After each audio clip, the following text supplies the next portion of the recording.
वास्तु दोष किसे नहीं लगते। हमारी सृष्टि और पृथ्वी पंचभूतात्मक है, यानी 5 एलिमेंट्स।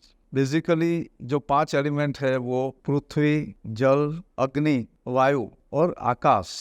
हमारी संस्कृति हजारों साल की है और हमारे मनीषियों महर्षियों ने बहुत बारीक अवलोकन और अध्ययन करके हमारे सामने बहुत सारे सत्य और तथ्य रखे हैं। अगर इसको समझ के आज के युग के अनुसार अमल किया जाए उस पर, तो हम जरूर उसका लाभ पा सकते हैं और परेशानी से अपने को बचा सकते हैं।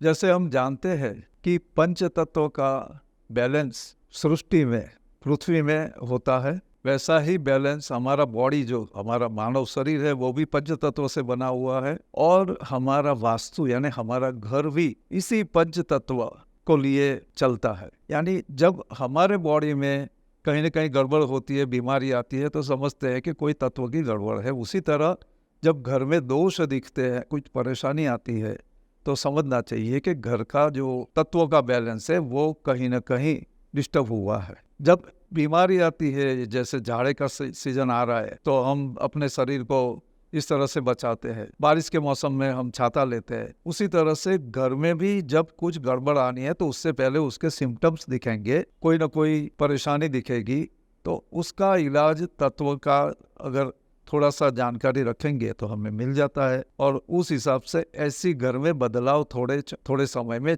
4 से 8 महीने में कुछ ना कुछ छोटे मोटे बदलाव करने चाहिए।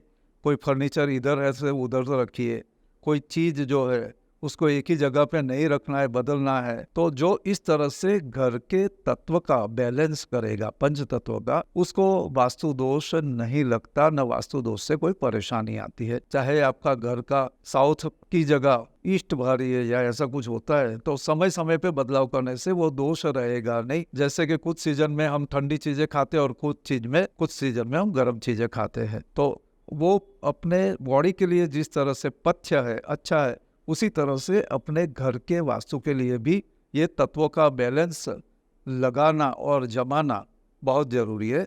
इसको आप खुद ही अपने अध्ययन से समझ सकते हैं, प्रयत्न करने से समझ आएगा। नमस्कार।